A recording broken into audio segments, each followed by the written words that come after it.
बिस्मिल्लाहिर्रहमानिर्रहीम। दोस्तों, मैं हूं जुनैद इकबाल और आप देख रहे हैं नए रास्ते। आज सुबह मेरे एक बहुत प्यारे दोस्त हैं, वहाँ यूके में स्लॉ में रहते हैं, जो कि बर्कशायर का एक टाउन है। तो उनका मुझे सुबह सुबह मैसेज आया कि जुनैद भाई, यहाँ पे ना कुछ चीज़ें ऐसी हैं, आप इनकी भी निशानदेही करें। वो है जो लोग यहाँ पे आते हैं बड़ी उम्मीदें लेकर और एक नए सफ़र के आगाज़ में निकलते हैं, और यहाँ पे आके जो हालात बनते हैं वो बड़े ही और तरह के होते हैं और लोग बहुत परेशान हैं। तो मैंने कुछ तफासील उनसे मांगी, तो उन्होंने बताया कि जो फेक कंपनीज हैं उनके तहत आए हुए लोग यहाँ पे अक्सर रोते हुए उनको देखा है, बड़े परेशान होते हैं, मफलूकुल हाल होते हैं और उनका कोई पूछने वाला उनको नहीं होता। मैंने इस पे बड़ा गौर किया और फिर इस नतीजे पे पहुंचा कि इसमें भी गलती हमारी ही होती है। वो कैसे? कि देखें, जब हम ऐसे कंपनियों के थ्रू वीज़ा अप्लाई करते हैं और आपको पता ही है कि ढेर सारी रकम उनको दे भी देते हैं, कुछ दे देते हैं, कुछ का वादा होता है कि जी वहाँ पे पहुँचने के बाद आपको दिया जाएगा, या वीज़ा इशुएंस तक होता है।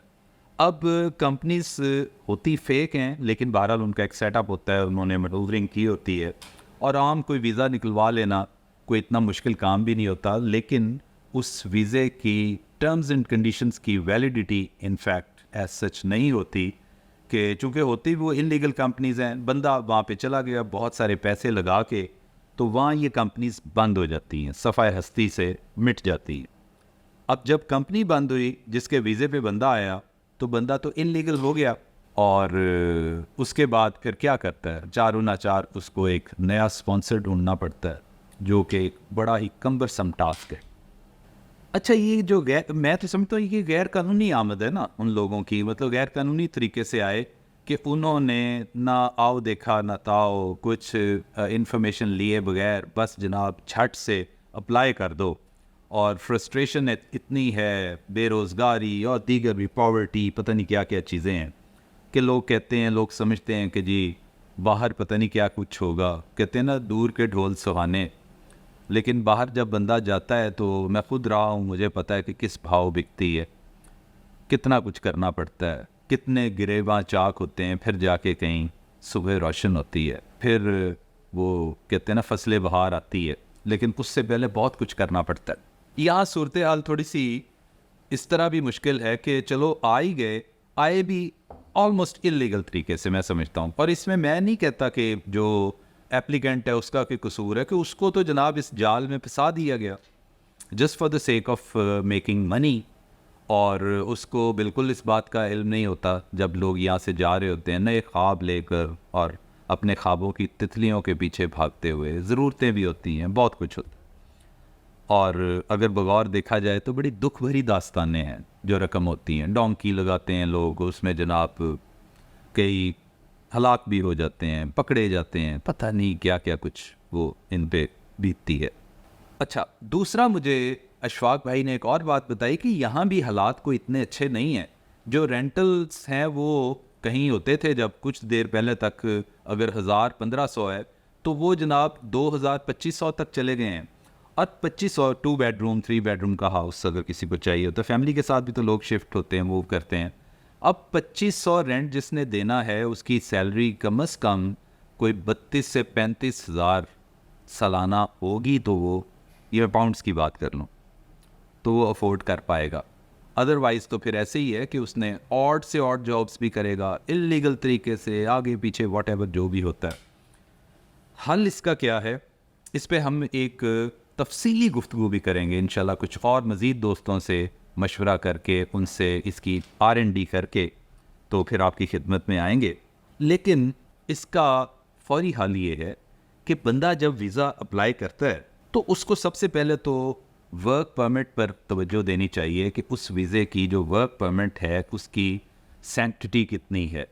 वो वीज़ा या वो जो कंपनी है जिसके वीज़े पे वो जा रहा है, उसकी अपनी प्रेजेंस या अपना उसका लीगल स्टांस कितना है, क्या वो लीगल कंपनी है, क्या वो मौजूद है। यार अब तो मतलब हम वी आर जस्ट एक क्लिक अवे हैं, एक क्लिक करते हैं तो सारी इन्फॉर्मेशन आपके पास खुल जाती है। पुराने वक्त तो नहीं है, अब तो हर इन्फॉर्मेशन का एक गढ़ है। ये गूगल कर लें, दोस्तों से पूछ लें कि भाई ये कंपनी का कोई अता पता भी है, ये फिज़िकली अब इतने, अब ग्लोबल विलेज बन गया है, आपके अपने दोस्त इतने हैं वहाँ पे किसी को बंदा रिक्वेस्ट कर देता है कि यार मैं इतनी बड़ी एक रकम यहाँ पे लगाने लगा हूँ, तो आप मेरी खातिर वहाँ जाके तो इसको कभी देख नहीं सकते हैं, हफ्ते बाद, 2 हफ्ते बाद, 1 महीना ले लें चलें कभी गुजरते हुए, या पूछ के, वहाँ के लोगों को ज़्यादा जानकारी होती है, तो फिर काफ़ी सारे मसाइल हल हो सकते हैं। और बंदा जो कफ़े अफसोस मलता है और परेशानी के आलम में आता है, कम से कम उससे तदारक हो सकता है, बच सकता है, कि वो बड़ी हार्ड अर्न मनी होती है। मैंने जैसे पहले बताया है कि ये दुख भरी दास्तानें हैं। पता नहीं लोग कैसे बेच बूझ के अपनी चीज़ें, अपने असासे तो ये रकम करते हैं, और ये रकम को 2-4 लाख तो है नहीं है, ये तो 40-50 लाख, 60 लाख, 70 लाख तक भी, ये शायद इससे भी ज़्यादा यूके का वीज़ा डिमांड करती हैं कंपनीज़ कि अगर आपने हमारे कंपनी के वीज़े पे आना है तो you must pay this much amount. अब 75 लाख या 60 लाख रुपए में 20-25 लाख, 30 लाख वो पहले ले लेते हैं। बंदा खुश होता है, एंथुजियास्टिक होता है, नए सफ़र का आगाज़ होता है, तो बंदा दे भी देता है, और इस उम्मीद पर कि उसको वीज़ा मिल जाएगा, और वीज़ा मिल भी जाता है। जैसे मैंने पहले अर्ज़ किया है, ये देखें ये फ्रॉड का तरीक़ाकार क्या है। वीज़ा इशू हो जाता है, बंदे की क्लियरेंस भी हो जाती है, इमिग्रेशन भी क्रॉस कर जाता है, वहाँ पे कदम रख लेता है उस सरजमीन पर। बरतानिया पहुँचने के बाद पता चलता है उसको कि जनाब जिस कंपनी के वीज़े पे वो साहब तशरीफ़ लाए हैं यहाँ पे, वो कंपनी मौजूद ही नहीं है, वो कंपनी ख़त्म, खलास। तो फिर उस पर वो जो एक शॉक में आता है, एक ट्रॉमा में आता है, वो अपनी जगह पर, वो फ्रस्ट्रेशन और डिप्रेशन, बाज़ लोग तो बाकायदा डीप डिप्रेशन में चले जाते हैं कि भाई पीछे क्या जवाब देंगे। जो आस लगाए बैठे हैं, जिन्होंने बड़े शादियाने बजाए कि हमारा बच्चा बाहर जा रहा है तो हमारे सारे ख्वाब पूरे होंगे, हमारे कर्ज भी उतर जाएंगे, बहनों की शादियां भी हो जाएंगी, बहुत कुछ हो जाएगा, हमारी ज़िंदगियों में आसानियां आ जाएंगी। और वो बच्चा जब वहाँ पे जाके हालात देखता है कि मैं तो लुट गया, तो उस वक्त वो डिप्रेशन में आएगा ना। वो फिर वो हरबा इस्तेमाल करने की कोशिश करेगा कि पीछे भी तो उसने एक स्टेटमेंट भी देनी है और बताना भी है। बहन भाइयों, माँ बाप के अलावा फैमिली में स्टेटमेंट देनी होती है ना कि हम आए हैं यहाँ पे तो कुछ कर रहे हैं और कुछ करके ही वापस आएंगे। लेकिन आगे ये पता चलता है कि मौसूफ तो इल्लीगल हैं, तो वो बंदा खुद ज़हनी तनाव में आ जाता है। ये एक असाबी वो कैफियत उस पर परेशान कन शुरू हो जाती है। बहरहाल तो इसमें बस यही है कि एक नहीं, बहुत सारी कंपनी से पता करें, एक जगह से नहीं, बहुत सारी जगहों से पता करें ताकि इसको रोका जा सके। ये चूँकि कंटेंट हमारा यूके बेस्ड होता है ज़्यादा, तो मैं दोस्तों को, अपने जो मेरे बहन भाई हैं यूके में, मुकीम है बड़ी देर से, अल्लाह इनको अपनी हिफ्ज़-ओ-मान में रखे, कामयाबियाँ इनके कदम चूमें, नज़र भी आ रहा होता है, बहुत अच्छा लगता है कि हैं तो ये हमारे एम्बेसडर ना, ये गए तो हमारे पास से ही, यहाँ से तो हमारे मुल्क को रिप्रेजेंट कर रहे हैं। और उनमें मोस्टली मैं समझता हूँ 80-90%, कोई 5-10% एक्सेप्शंस चूँकि आर ऑलवेज देयर, उसको निकाल के तो 90% हमारे जो मेरे ज़ाती जो दोस्त हैं यूके में, सारे माशाल्लाह बहुत बेहतर हैं, वेल ऑफ हैं सारे, और मुल्क का नाम भी रोशन कर रहे हैं, और मुल्क की मदद भी होती है, खिदमत होती है। भाई आप पैसे अपने जो डियर वंस को भेजते हैं तो वो ज़रिए मुबादला ही होता है ना, बाहर से आता है, आपकी बैलेंस ऑफ पेमेंट बढ़ती है, तो मकसद भी मतलब मैनी फोल्ड इससे अचीव होता है। तो लेकिन उनसे गुजारिश है ऐसे दोस्तों से जो सेटल्ड हैं वहाँ पे, वो भी इनकी मदद किया करें, इनको at least give them at least short hand को थोड़ा सा दे के इनकी दाद रसी की जाए। सबसे बड़ा खिदमत ये कर सकते हैं, सबसे बड़ी खिदमत, कि इनको आने से पहले बताएं भाई असल सूरत हाल ये है। वो हैं कवाकिब, कुछ नज़र आते हैं कुछ, वाली सूरत हाल वाज़े हो जाए, इनको पता चल जाए कि चीज़ असल में है क्या। वो every glittering thing is not gold, कि दूर से मतलब पता नहीं ऐसे है कि बरतानिया चले गए तो बस फिर तो सारा एंड ऑफ द वर्ल्ड है ना, उसके बाद तो कामयाबी हमारे कदम चूमेगी। होता है, ठीक है, वो लैंड ऑफ अपॉर्चुनिटी है, बट ऐसा नहीं है कि आप इलीगल वे में जाएं वहाँ पे और वो फिर आपको बर्दाश्त भी कर लें और आपको जॉब्स भी दे दें।